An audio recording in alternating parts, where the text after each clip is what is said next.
Olá pessoal, vamos dar início com esta aula à unidade 4 do nosso curso. Vamos abordar o tema As revoluções científicas e tecnológicas na era da informação. Para essa aula, nós vamos ter como referência um capítulo de um livro do Manuel Castells, do livro A Sociedade em Rede. Esse livro é o primeiro volume de uma trilogia que Castells começou a escrever no final da década de 1990 sobre o impacto do que ele chama de uma revolução tecnológica, né, da introdução dos computadores, da informática, da internet, né, das novas tecnologias da informação e da comunicação, né, do impacto dessas tecnologias na produção, né, na vida econômica, né, e na vida cultural, né, enfim, nos mais diferentes aspectos da vida social. Manuel Castells é um dos grandes nomes da sociologia do século XX e início do século XXI. É com toda certeza um dos maiores sociólogos vivos. É um dos sociólogos mais citados e referência obrigatória quando se fala dos estudos justamente da sociologia, né, das inovações tecnológicas, da informática, enfim, desse processo que a gente está vivendo, que é o tema justamente da nossa aula. Castells, ele é catalão, ou seja, ele é natural da Catalunha, uma região que faz parte do Estado espanhol, da Espanha. Bom, o que diz o Castells, né, nesse início, nesse primeiro capítulo do livro A Sociedade em Rede? Né? Ele diz que as sociedades do mundo inteiro estão atravessando, desde o início da década de 1990, uma nova revolução tecnológica. Uma revolução tecnológica concentrada nas tecnologias da informação. Essa é uma revolução que está mudando profundamente, né, de uma forma muito acelerada, todas as esferas da vida humana, desde a base material, que é a economia, né, a produção, as atividades econômicas em geral, até a cultura, né, a política, a educação, ou seja, todos os aspectos da vida social. Né. O que é essa mudança? Como é que o Castells, né, define a mudança pela qual o mundo passava, né, na época do livro e continua passando hoje, mais de 20 anos depois? Castells menciona 4 pontos. Primeiro, a onipresença dos computadores. Os computadores, né, que já existem há muitas décadas, eles passam a fazer parte da nossa vida. Eu me lembro, quando eu era garoto, que as pessoas que já vislumbravam nos computadores uma área promissora para desenvolver sua carreira, para trabalhar, os computadores que existiam eram basicamente da IBM, eram máquinas gigantescas, né, que faziam processamento de dados para bancos, para empresas, para governos. Né? Para você operar um computador tinha que fazer um curso altamente especializado, né? Dominar a linguagem dos computadores, né? Uma linguagem toda específica. Para mim, por exemplo, que não entendia nada sobre isso, era algo totalmente misterioso, inacessível. Né? Isso nos anos 70, né? Primeira metade dos anos 70, né? Época que eu entrei na faculdade. E se você compara isso com a situação que nós temos hoje, ou mesmo desde 15, 20 anos atrás, desde a época em que Castells escreveu esse texto, o que a gente nota é que os computadores eles estão por toda parte. né, eles estão onipresentes. O nosso celular é um computador, né, eu estou gravando essa aula no notebook, que é um outro computador, né, na caixa, né, de um supermercado ou de qualquer estabelecimento comercial tem um outro computador, e assim indefinidamente. Os computadores estão onipresentes. Segundo aspecto que o Castells destaca, a organização em redes. Esses computadores, eles se conectam, né? Eles se conectam em gigantescas redes, de modo a abarcar todas as esferas da sociedade, né? Dentro de cada país, né? Dentro de cada continente e em escala global, né? Um terceiro ponto é que a difusão da informação, ela acontece numa escala e numa velocidade sem precedentes. As informações, é claro, elas sempre circularam, mas nunca da maneira, né, como acontece nos dias de hoje. E um quarto ponto, que a informação e a comunicação, os sistemas, né, informativos e comunicacionais, eles estão cada vez mais interativos, né, a um tal ponto de ser muito difícil se diferenciar o que é a simples informação e o que é a comunicação, né? Em suma, né, vivemos num mundo digital, né, coisa que hoje, né, é um lugar comum, né, dizer que nós vivemos no mundo digital, mas no final dos anos 90, quando esse texto foi redigido e publicado, né, não era tão óbvio assim, né, não era tão lugar comum. Uma frase aqui do Castells que eu separei, né, as redes globais conectam e desconectam indivíduos, grupos, regiões e até países, de acordo com a sua pertinência na realização dos objetivos processados na rede. Ele destaca bastante, eu vou falar aqui de uma forma bem resumida, a dimensão histórica dessa mudança, né? Ele aponta esta revolução informacional que nós estaríamos vivendo, segundo ele compara esse processo atual, né, com as revoluções industriais dos séculos XVIII e do século XIX. Né? Então, ele compara. Né, na primeira revolução industrial, nós já tivemos uma aula sobre isso, né, quais eram os elementos inovadores, os elementos propulsores daquela revolução tecnológica. A máquina a vapor, a substituição do trabalho físico pelas máquinas, né, e o processo produtivo, a produção organizada em fábricas, né, um novo espaço, né, um novo meio de se organizar o processo produtivo. Né. Já na segunda revolução, né, há um salto de qualidade, há uma nova revolução industrial, né, nova revolução nos processos de trabalho, nas matérias-primas, nas fontes de energia e nos produtos.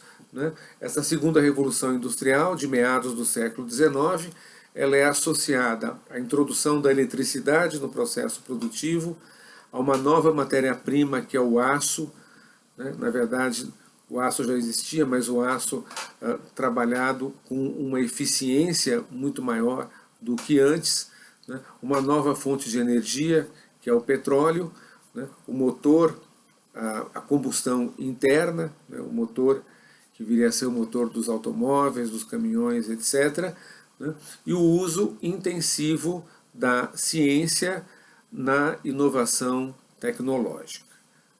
Neste processo que nós vivemos na atualidade, o elemento central, né, que cumpre aquele papel que os estudiosos atribuem à máquina a vapor na primeira revolução industrial, ou ao aço e à eletricidade na segunda revolução industrial, né, nessa nova revolução tecnológica, a informação é o elemento central.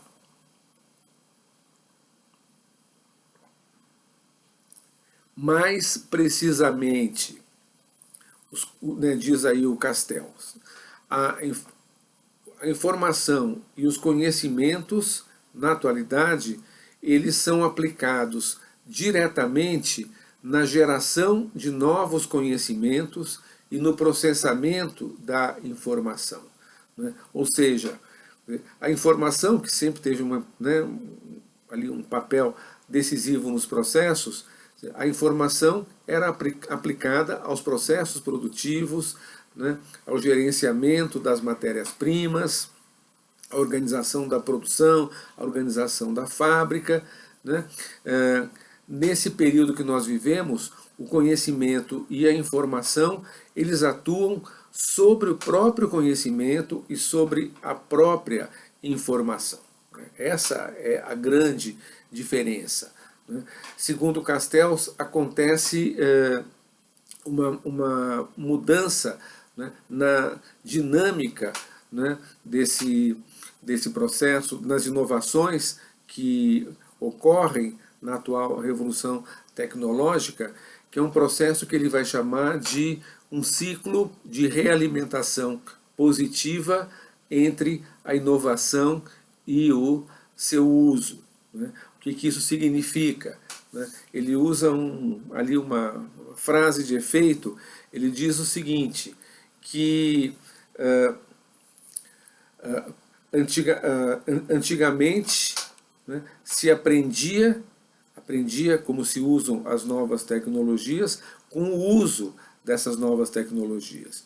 Quer dizer, hoje se aprende, se desenvolve as novas tecnologias fazendo, ao se construir as inovações, se coloca em uso ao mesmo tempo, e nesse próprio uso vão surgindo novos desenvolvimentos que vão incidir sobre aquele conhecimento original, sobre aquela inovação, transformando-a permanentemente. Ele diz que os usuários assumem o controle da tecnologia. A distância entre os criadores da tecnologia e os usuários da tecnologia, ela se encurta tremendamente. Então, uma nova técnica, uma nova linguagem, uma nova ferramenta tecnológica é introduzida e, no próprio processo da sua introdução, ela já começa a ser transformada pelos seus usuários, que, como diz o Castells, assumem o controle dessa tecnologia. Desenvolvendo essa explicação, nas palavras do autor, ele diz: existe em qualquer transição de uma tecnologia predominante para outra um processo de realimentação entre a introdução de uma nova tecnologia, seus usos e seus novos desenvolvimentos. Esse processo é muito mais rápido nesse novo paradigma tecnológico. Frase literal do Castells: os usuários apropriam-se da nova tecnologia e a redefinem. É uma frase extremamente concisa e expressiva, de alto poder explicativo. Seguindo aqui, Castells vai chamar esse novo modo de organizar a vida econômica e a vida social e cultural de um modo geral de informacionalismo, um novo modo informacional de desenvolvimento, diferente. Ele vai estabelecer uma diferença entre esse novo modo, que é um novo modo de produção, um novo modo de organizar a vida social, esse informacionalismo, na palavra dele, do que veio antes, que seria um modo agrário e um modo industrial. No modo agrário, o desenvolvimento seria obtido pelo aumento da mão de obra mobilizada e dos recursos naturais empregados no processo produtivo. Já no modo industrial, o desenvolvimento vem a partir do uso de novas fontes de energia, o vapor, a eletricidade, o petróleo, né, e da aplicação dessas novas fontes de energia no processo produtivo. Novos equipamentos, novos métodos de produção, novos produtos. Né? Observem a grandiosidade do processo que nós estamos tendo a sorte de presenciar e participar.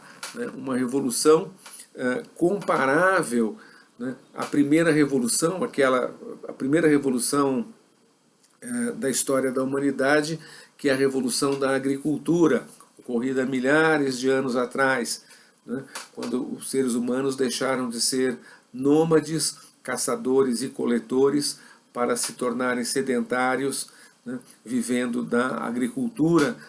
Dessa sedentarização da espécie humana vieram as cidades, né, e tudo o que existe associado às cidades, às estruturas econômicas, sociais e políticas da vida urbana. Né. Pois uma segunda grande revolução, sobre a qual já falamos numa outra aula, né, a revolução, ou as duas revoluções industriais. Né. E agora estaríamos vivendo a revolução informacional, na qual, como eu já disse, a produtividade ela provém da ação de conhecimento sobre conhecimentos. Já não é mais o conhecimento sobre a matéria, sobre a ferramenta, sobre as máquinas, sobre os equipamentos. Né? E uma outra característica dessa revolução informacional, segundo Castells, é que o processamento da informação ela tem como foco a melhoria da tecnologia para processar a própria informação. Informação sobre informação. Né? Informação ao quadrado. Então, algo também completamente diverso de tudo o que nós conhecemos, né, até o presente período. Escreve aqui o Castells: pela primeira vez na história, a mente humana é uma força direta de produção, não apenas um elemento decisivo no sistema produtivo.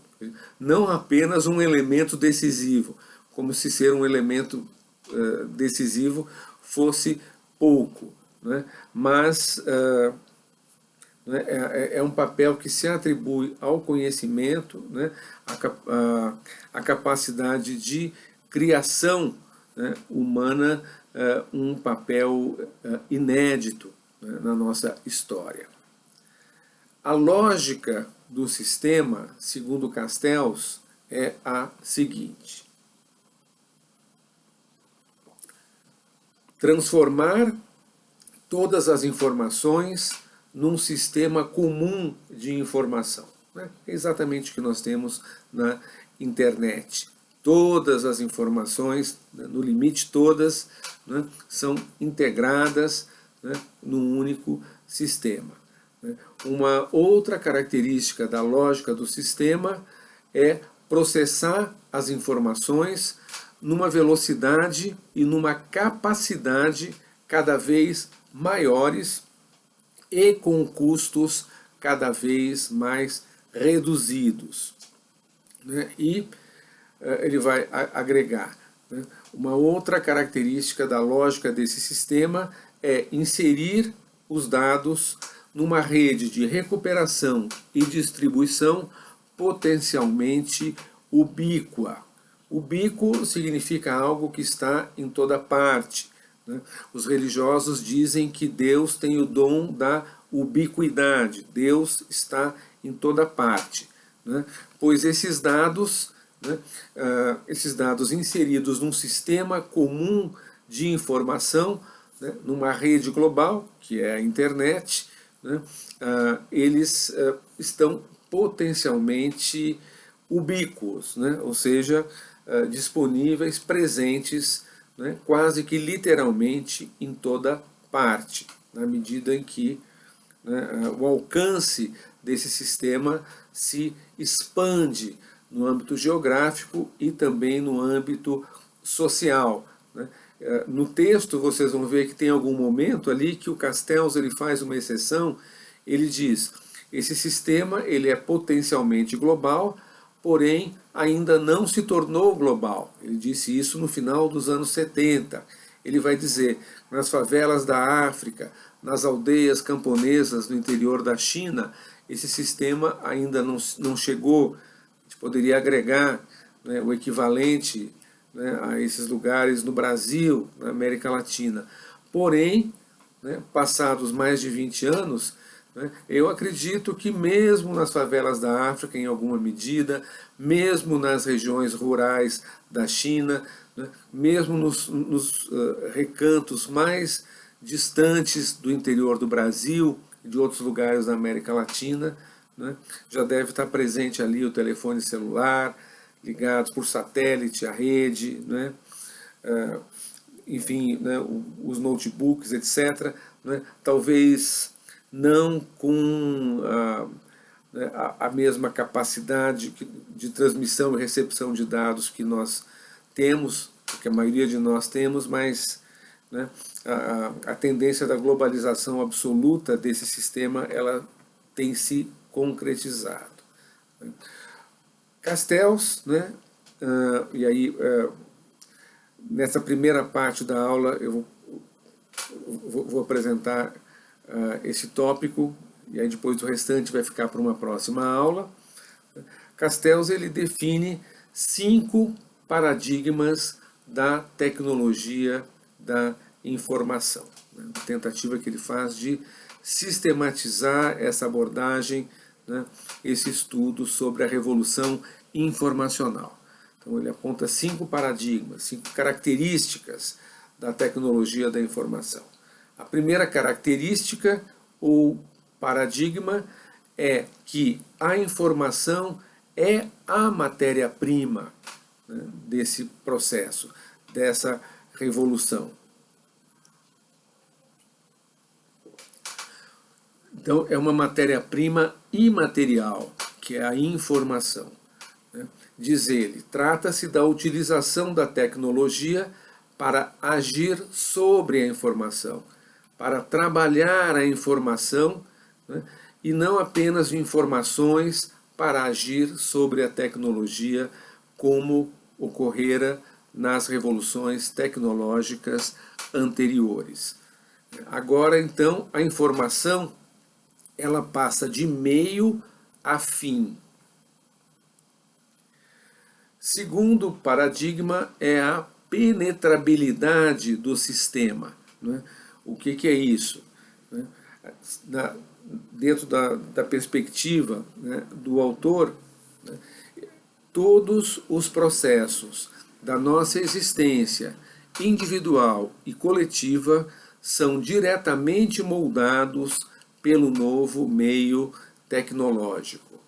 Ou seja, a informação ela se torna uma parte integral de todas as atividades humanas. Né? A gente pode agregar aqui algo que é o seguinte, né? O computador que eu estou utilizando aqui agora, ele não é simplesmente um meio de comunicação que eu estou utilizando, né, para enviar a minha mensagem, né, até vocês. Não é só isso, e não é somente um instrumento de pesquisa que eu utilizo, né, enfim, né, para obter informações, para obter as informações que eu procuro e que eu preciso. Ele é isso, mas ele é mais.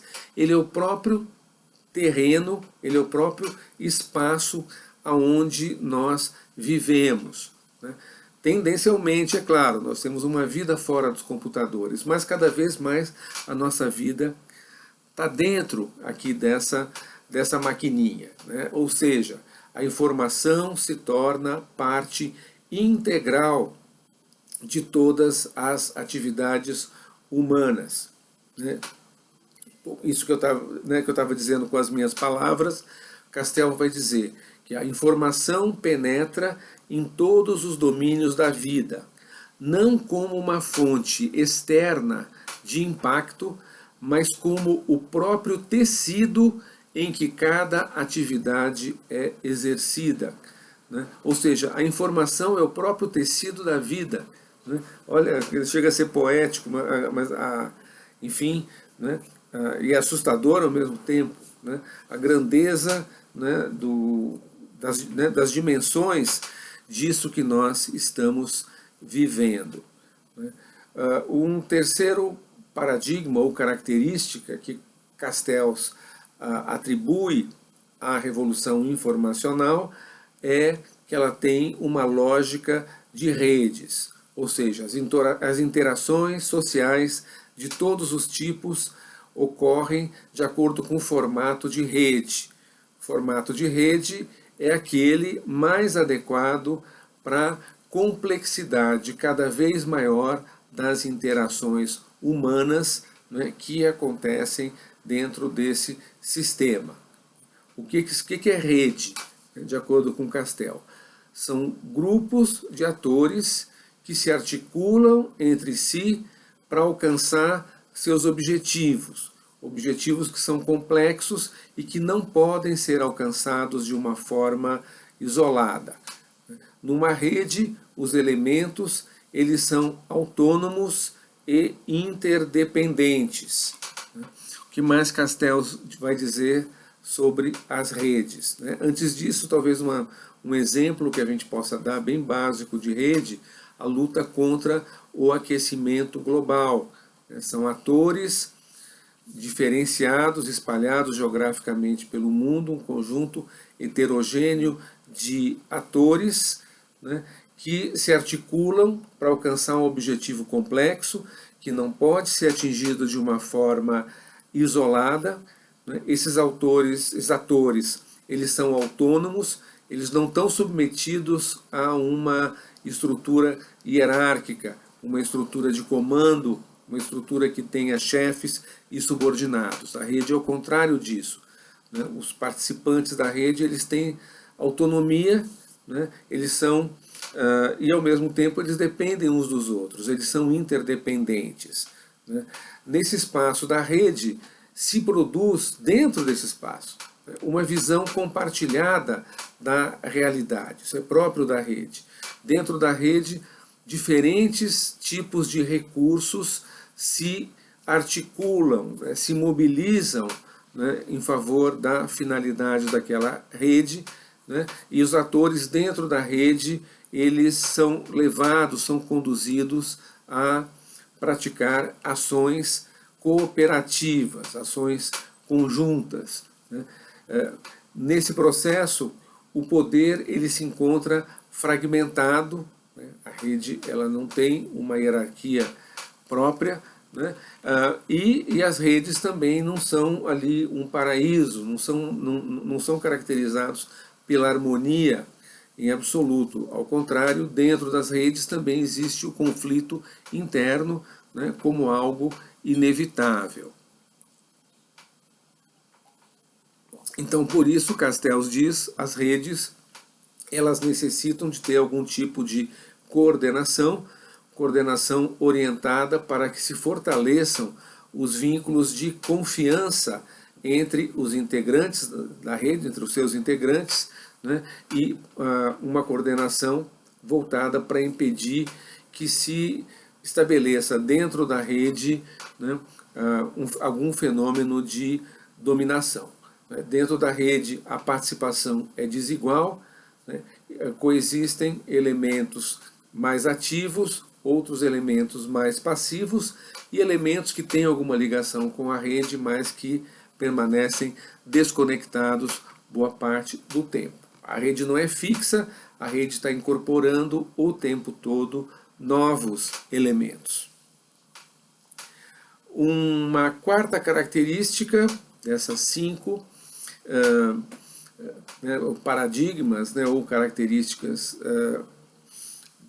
da revolução informacional é a flexibilidade das redes. As redes elas têm uma capacidade de se reconfigurar, de se reinventar, de se reorganizar permanentemente. Todos os processos que são realizados através da rede podem ser revertidos, processos reversíveis. Eles podem ser modificados até mesmo nos seus traços essenciais, né? As redes não têm, enquanto redes, não têm apego, né, por aquilo que elas produzem. As redes estão sempre disponíveis, abertas a rever, remoldar, reconfigurar, né, os seus componentes, né, os seus conhecimentos, os seus discursos. Né. Então, diz o Castells, tornou-se possível, dentro das redes, mudar as regras sem destruir a organização, porque a base material da organização ela pode ser reprogramada e reaparelhada o tempo todo. Né? E, por fim, Castells vai mencionar um quinto paradigma ou característica, que é a convergência. Né? A tendência de uma convergência cada vez maior de tecnologias específicas para um sistema altamente integrado. Né? Todas as tecnologias que estão associadas a esse período que nós vivemos, esse período que Castells define como de revolução informacional, essas tecnologias elas tendem a convergir para um mesmo sistema, um sistema no qual suas diferentes partes estão integradas num alto grau. Ele vai citar, então, uma integração que envolve a microeletrônica, né, a microeletrônica, enfim, de tudo quanto é equipamento eletrônico que se possa imaginar. A microeletrônica, as telecomunicações, as fibras óticas, ou seja, a optoeletrônica, e os computadores, tudo isso integrado nos sistemas informacionais. Essas quatro áreas, né, da tecnologia apenas como exemplos. Né? Ele vai centrar um pouco a atenção no que está acontecendo, na relação, né, que esse processo tem com uma outra revolução científica, que é a revolução que está em curso no campo da biologia, desde a década de 50, quando foram desvendados os mecanismos do DNA. Castells vai dizer que ocorre uma interdependência cada vez maior entre aquela revolução que está em curso na biologia. Qual é essa revolução? O avanço dos conhecimentos sobre o DNA, a decodificação dos genomas, inclusive o genoma humano, a clonagem, né? Então, de um lado, a biologia e, do outro lado, a microeletrônica. Essas duas áreas elas convergem, né? Elas se complementam e adquirem até uma certa interdependência entre si. Né? Diz Castells, tanto no que se refere aos materiais quanto aos métodos. Então, dessa forma, os avanços importantes, decisivos nas pesquisas biológicas, né, a identificação dos genes humanos, a decodificação de segmentos do DNA, tudo isso só consegue seguir adiante graças ao enorme poder da informática. Eu paro por aqui, termino aqui essa primeira parte da aula, né, e mais adiante eu vou gravar e postar para vocês a segunda parte. Então, paro por aqui, abraços a todos, recomendo a quem ainda não leu o texto do Castells que leia, né? Essa minha apresentação ela dá conta apenas, né, de um esquema geral, né, do pensamento do Castells, que é muito mais rico e tem elementos bastante interessantes que não tenho como incorporar aqui nessas aulas. Ok? Paro por aqui, abraços a todos e aguardem então a segunda e última parte, né, finalizando esse tópico do nosso estudo.